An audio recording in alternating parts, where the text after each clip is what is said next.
Assalamualaikum warahmatullahi wabarakatuh. Perkenalkan, nama saya Resi Wahyuni Putri dengan nomor NIM 190510163. Pada video kali ini saya akan menjawab 6 soal untuk memenuhi ujian akhir semester pada mata kuliah Hukum Jaminan kelas 6B. Soal yang pertama, apa yang dimaksud dengan asas pemisah vertikal dan asas pemisah horizontal di dalam UU PA? Asas pelekat vertikal adalah asas pemilikan tanah dan segala benda yang melekat padanya sebagai satu kesatuan yang tertancap menjadi satu. Sedangkan asas pemisah horizontal yaitu menjelaskan bahwa kepemilikan atas tanah tidak meliputi kepemilikan atas bangunan, tanaman serta benda-benda yang di atasnya. Dalam artian, pemilik tanah belum tentu sebagai pemilik bangunan. Pemilik bangunan adalah orang yang mendirikan bangunan walaupun tanah di bawahnya bukan miliknya. Soal yang kedua, apa yang dimaksud dengan privilege di dalam KUH Perdata? Jelaskan dengan contoh. Hak privilege merupakan jaminan khusus yang didasarkan pada undang-undang. Hak privilege atau hak istimewa adalah hak yang didahulukan. Mengenai hak privilege dapat dilihat dalam pasal 1134 Kitab Undang-Undang Hukum Perdata, yaitu suatu hal yang oleh undang-undang diberikan kepada seseorang berpiutang sehingga tingkatnya lebih tinggi daripada orang berpiutang lainnya, semata-mata berdasarkan sifat piutangnya. Soal yang ketiga, jelaskan apa yang dimaksud dengan sifat perjanjian uang, pinjaman uang, perjanjian gadai, perjanjian fidusia, dan perjanjian hak tanggungan disertai dengan masing-masing contohnya. Perjanjian pinjaman uang adalah persetujuan yang dibuat oleh dua pihak dan kedua pihak tersebut bersepakat untuk menaati hal-hal yang disebutkan di dalam surat perjanjian. Bukti tertulis akan menunjukkan keinginan kedua pihak untuk saling berjanji dalam melaksanakan suatu hal, yakni pinjaman uang. Contohnya pinjaman uang di bank, pinjaman uang di koperasi, dan lain-lain. Perjanjian gadai merupakan perjanjian yang dilakukan antara kreditur dan debitur. Kreditur menerima hak atas benda yang diberikan oleh debitur kepadanya, dan debitur menerima hak atas barang yang diikatkan berupa pinjaman dalam bentuk uang. Jaminan fidusia adalah pengalihan hak kepemilikan sebuah benda dalam kurung harta bergerak dan tidak bergerak yang registrasi hak kepemilikannya masih dalam kekuasaan masih pemilik benda tersebut. Contohnya penerapan jaminan fidusia yaitu dalam proses jual beli motor secara kredit apabila seseorang membeli motor secara kredit. Perjanjian hak tanggungan adalah suatu perjanjian yang memiliki hak jaminan atas tanah untuk pelunasan utang tertentu yang memberikan kedudukan diutamakan kepada kreditur tertentu terhadap kreditor-kreditor lain. Contohnya hak milik, hak guna usaha, hak bangunan, hak pakai, dan hak atas tanah. Soal yang keempat, jelaskan macam-macam bank garansi serta perbedaan dengan jaminan perorangan. Macam-macam bank garansi yang pertama yaitu bank garansi untuk pita cukai tembakau. Bank garansi ini ditujukan kepada kantor bea cukai. Tujuannya sendiri untuk kepentingan perusahaan pabrik rokok sebagai bentuk penangguhan pembayaran pita cukai tembakau. Yang kedua, bank garansi untuk tender dalam negeri. Bank garansi ini diberikan kepada bauhead atau yang memberi pekerjaan untuk kepentingan kontraktor yang akan mengikuti tender luar negeri tersebut. Yang ketiga, bank garansi untuk tender luar negeri. Bank garansi ini ditujukan kepada kontraktor yang akan mengikuti tender pemborongan di mana bauhead sendiri adalah pihak yang berasal dari luar negeri. Yang keempat, bank garansi untuk penangguhan bea masuk. Bank garansi ini diberikan kepada kantor bea cukai. Tujuannya sendiri agar pemilik barang bisa meminta penangguhan pembayaran barang bea masuk. Yang kelima, bank garansi untuk pelaksanaan pekerjaan. Bank garansi ini diberikan kepada bauhead untuk kepentingan kontraktor demi menjamin pelaksanaan pekerjaan yang diterima dari bauhead berdasarkan berlangsungnya sesuai kesepakatan. Yang keenam, bank garansi untuk uang muka pekerjaan.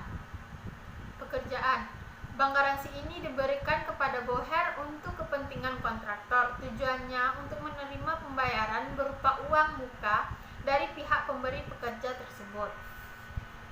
Yang ketujuh, 7.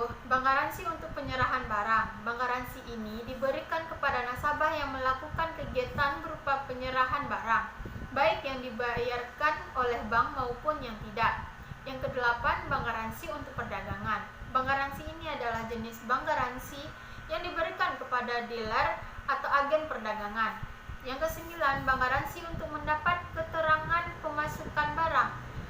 Bank garansi ini diberikan untuk pengeluaran barang yang lain belum dilakukan pembayarannya secara penuh oleh importir. Yang ke-10, bank garansi untuk pemeliharaan. Bank garansi ini diberikan kepada bauher untuk kepentingan kontraktor dalam menjamin pemeliharaan atas proyek yang sedang dikerjakannya. Perbedaan bank garansi dengan jaminan perorangan yaitu bank garansi adalah layanan perbankan di mana bank menjamin nasabahnya untuk memenuhi kewajiban kepada pihak lain sesuai dengan persetujuan yang telah disepakati.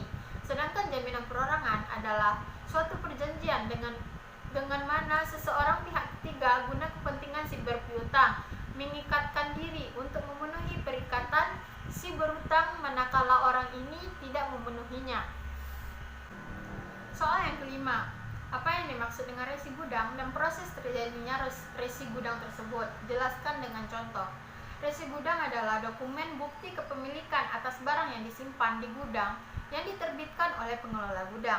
Proses terjadinya resi gudang dimulai dari petani atau kelompok tani, koperasi atau UKM atau pelaku usaha yang mendatangi gudang yang ditunjuk dengan pembawa komoditi yang akan diresi gudangkan. Lembaga penilaian kesesuaian akan menguji mutu komoditi dan membuat sertifikat untuk barang yang berisi informasi tentang nomor, tanggal terbit, identitas pemilik, metode uji, jenis, sifat, jumlah, mutu, kelas barang, jangka waktu mutu barang, dan tanda tangan yang berwenang.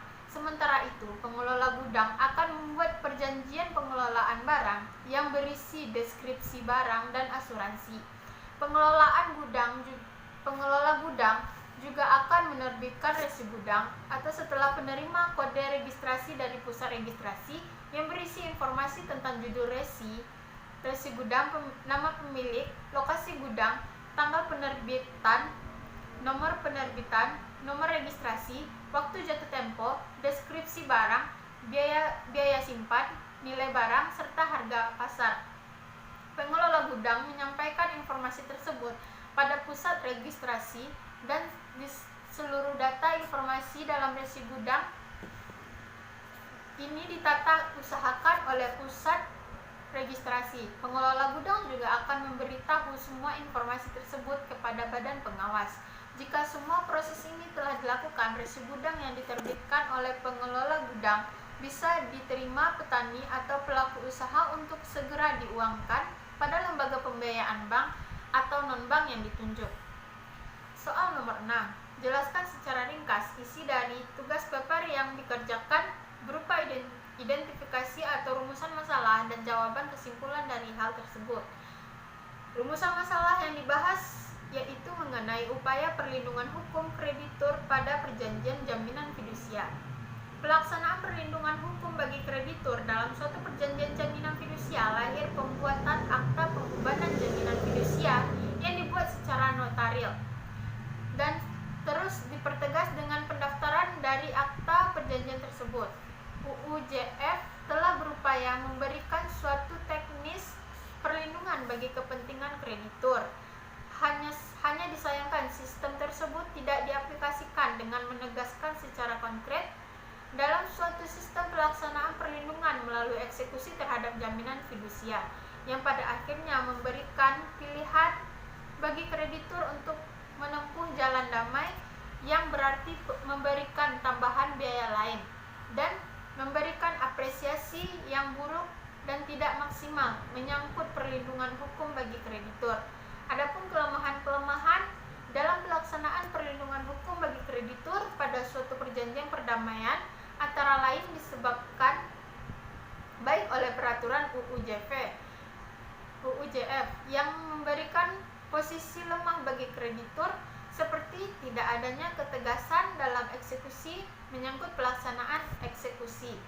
Padahal Objek jaminan fidusia menyangkut benda bergerak yang perpindahannya sangat cepat sehingga rawan terjadinya penggelapan. Selain itu, dalam suatu perjanjian jaminan fidusia tidak adanya penegasan, perlu adanya pengawasan oleh penerima fidusia terhadap benda jaminan fidusia yang dikuasai oleh debitur.